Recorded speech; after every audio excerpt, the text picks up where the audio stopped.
Hey everybody, welcome back to the Branding Iron Podcast. This is episode 14. I'm here with Shawn Severs. Oh snap! Right on. And we first met at I remember exactly. It was on Camelback. It was at a e-commerce chambers breakfast or something. Breakfast. Yeah. And I remember you were like. So yeah, you spoke, and I was like, man, this guy gets it. So we started connecting back there, and I don't know how many. That was like 2 or 3 years ago. It was about 2. It was in 2017 for sure. Yeah. It was 2017. So what have you been up to since then? A lot. I'm sure you got a Gabe, right? Yeah, you got a gist of what I was talking about, but yeah, a lot. Just double down on a lot. My main focus and my theme recently has just been branding. Really building a brand in depth in a world that's filled with a lot of fluff. It's really have me motivate to really build something that's authentic. Right now, I run the podcast. Okay.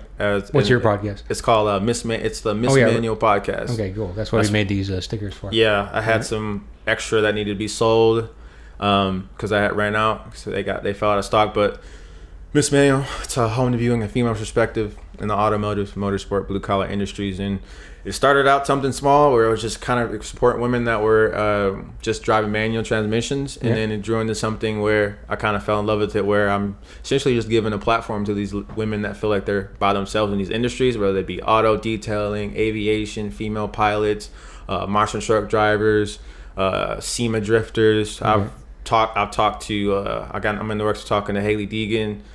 She's raced with Danica Kilpatrick, which another person I'm trying to work with. Hashtag Aaron Rodgers' wife. People don't know.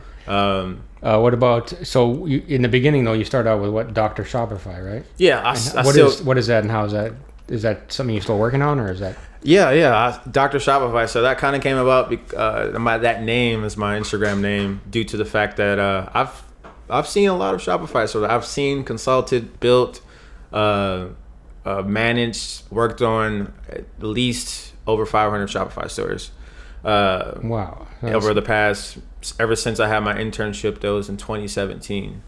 You interned at Shopify, or? No, it was a startup company in Scottsdale, Arizona, and they had 500 people apply, and then 12 people. Originally, I went to a conference, and then I could talk to anybody. I sat down with these people, and they just happened to be connected with these. I connected with them, and then fast forward in like January, I was working at selling vacations at this place called International Cruises and Excursions, and then I found out they were right down the street from me, and then I walked down there my next day, and then introduced myself, and I harassed a lot of people. And you're tenacious and good at sales. Yeah, tenacious, good at sales, and I like the reference that I like to sell what I believe in. Yeah.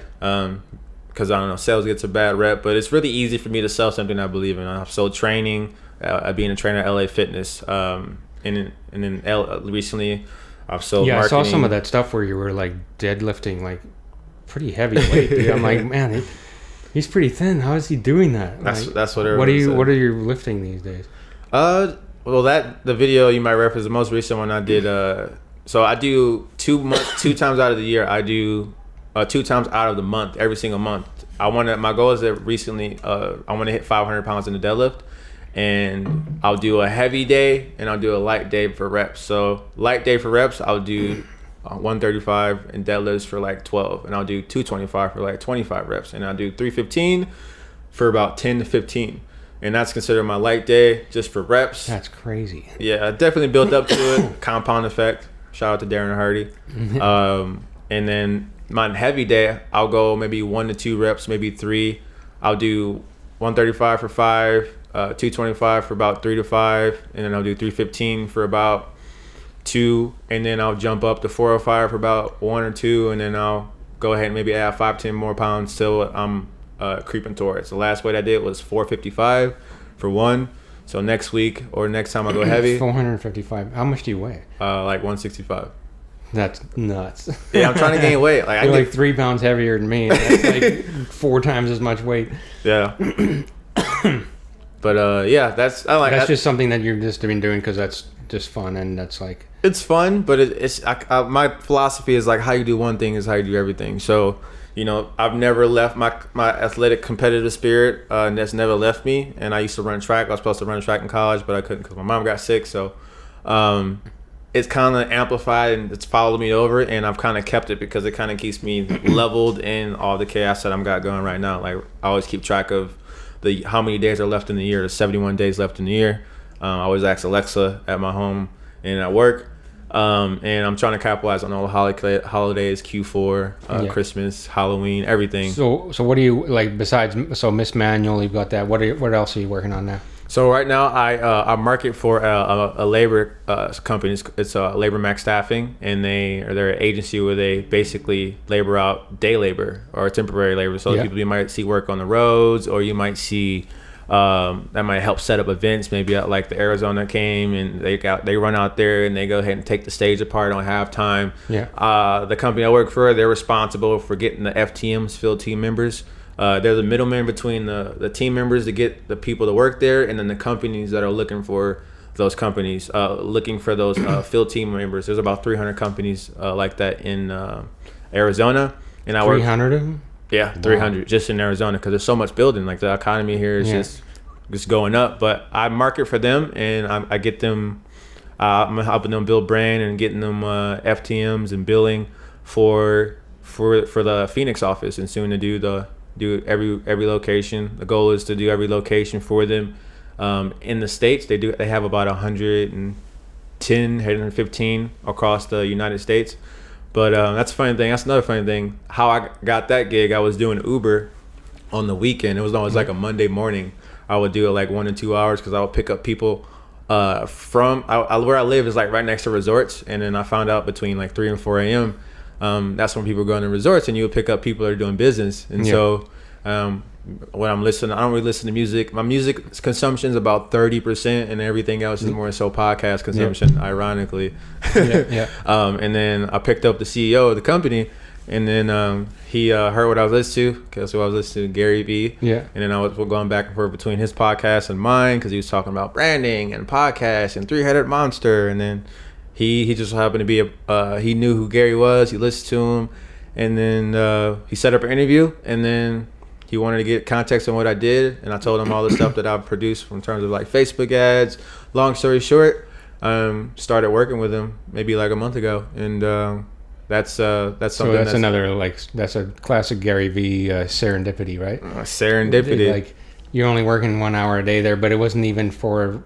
I mean, was it not necessarily for the hour or two of worth of work? It was to see, okay, wait a minute, I'm going to meet some people here. I've met crazy people, not crazy people, but like super interesting. Super interesting. I picked up Melvin Gordon.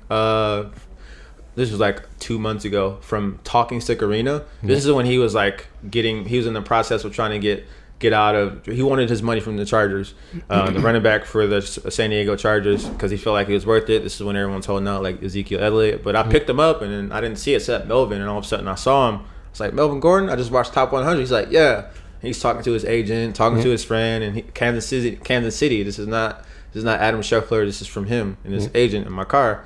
They were going to offer a first and a fifth. They offered a first and a fifth for him to come to Kansas City, but they didn't want to give up because they're in the same division. So they're like, no, we're not going to do that. But picked him up. I picked up executives, pick up people that are doing heavy real estate. And you still doing Uber, or are you kind of like a bit busy for that now? Right? Yeah, I've reaped the sowings of doing that. That's a crazy idea. Yeah, that's a good tip for people if you want to start hustling your business a little bit, or whatever you got doing is maybe.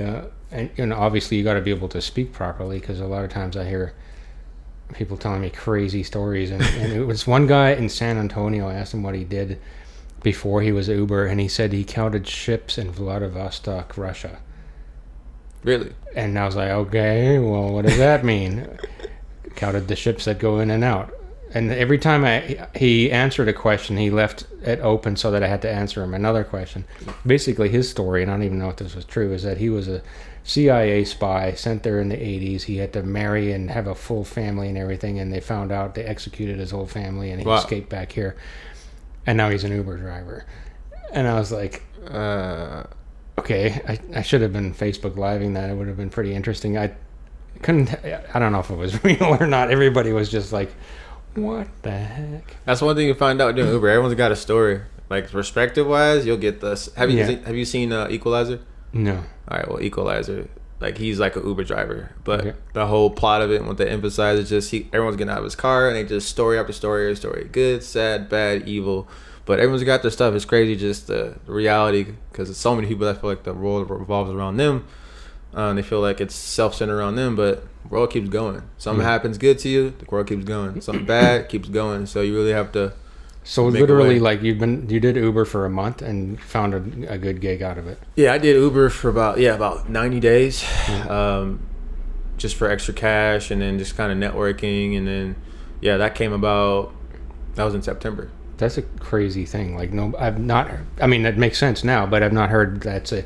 Hey, if you want to do this, work for an hour a day at this time near a resort, or like this, be super deliberate about it. Shout out to Gary, because he's taught me how to. I've literally been following Gary since 23rd. Right after I got out of high school, I went to a conference, and ever since then, I've kind of I've developed his reverse engineering. I look at everything. It's one thing backwards. to follow him, but you're like, there's a few people that actually do, and so it looks like you're the doing. Yeah, I try to live by it. It scares me, because it's like so many people are just claiming and they talk, and it's just so many people talk, but I like to live like Gary. Shout out to Gary. I have zero expectations for literally nobody. Yeah. But anything that falls through or that comes through, it's a bonus. Otherwise, that way I'm always happy 67, 82% of the time. Our guest that we had on a couple of days ago was pretty funny. Her name's Keena. Yeah. And after we were done, we were talking about Gary a little bit, and she's like, it was pretty funny because she was like, no, we got to actually do this. Otherwise, Gary will be mad at us. Literally. It was super funny, right? We can't just be saying, oh, no, Gary's really cool. You have to actually do it. Otherwise, he's going to get mad. He holds me accountable. I literally, in my apartment, I'm like, Gary, stop yelling at me. Because I get like, obviously it's not literal, but like I've said it for myself to be like, damn it, if I don't act on this and he tells me I told you so and I didn't do anything about it 6 months from now, I'm going to be pissed. Yeah. So it's like, I get it. Because all those ideas, right? You just got to do. He's just like, here. He just knows someone's going to do it because everyone's just like, oh, that's cool. Yeah. So what's next for you? There's a lot's next, but my main focus is I got the company I'm marketing for, but my big focus right now is Miss Manual. It's one of a kind. I'm on 100 today. I'm publishing episode 108, and to take it to the next level is like in-person experiences. So this is something I'm gonna do for my company. I'm gonna have in-person events. It's gonna be like a 3-day event. I work with a lot of influencers. I've built a relationship with them over the past year. In combination of like almost 500,000 followers in total, if not more, where I've built a relationship and seen value in what I can provide for them, and in what I'm doing, and therefore they're committing and giving me like a podcast episode in that 12 to 13 girls right now, still building. 15 minutes each every single week, just talk about backwards. Like, oh wow, okay. First it was me. I did 85 episodes by myself, and after episode 85, I kind of was like, all right, how can I like scale this? How can I be more dynamic in what I'm doing? But narrowing down on that, because it's such a one-of-a-kind podcast, number one. Number two, I'm going to be working on in-person events where it's going to be like a 3-day event. I'm going to take these influencers. I'm going to come to an Airbnb, pay for the Airbnb, and then it's going to be like a 3-day event. One day it's going to be like meeting everyone, because the one thing people lack on the internet is like these human interactions. Right. And so these ladies are like, oh my God, I admire you. So I have like 4 to 5 of them that I work with in like these different industries. They eat. The second day it's going to be like a podcast session like this and like the Airbnb. That's why I'm buying all this stuff. And then the third day it's going to be like a pop-up day in a certain area where they can be met by some of the people that they're influenced by. But I want to do that about 4 times minimum. Did you get to take a look at your stickers yet? No, I haven't looked at them yet. They're those turned out all right, eh? Yeah, they turned out sensational. But that's what I'm lasered on, and that's what I'm focused on as far as like my baby, because it's something that's definitely, it has a lot of potential. It's something that's never been done, and at the scale that I'm doing, I just see a big gap in what I'm doing, and overall I'm just super passionate about it, because my mom, she was in She worked in the blue collar industry at Chrysler. My dad, he was the guy on the street that worked on cars on the block, and everybody was like, "Hey, can you fix my car?" Yeah, so you got a long history with automotive. And but I avoided it, and now it's coming back to me. I was like, "All right," and my dad's like, "What are you doing?" I'm like, "Listen to the podcast." Because I was like, literally what takes up my time. Awesome, man. Thanks for stopping by. We're gonna get going and start our busy afternoon here, but I'd love to have you back on in several months, and we'll see where you're at and how that the Airbnb thing was working out. Sensational. I'm right up the street. All right. Cheers, man. Most definitely. Okay.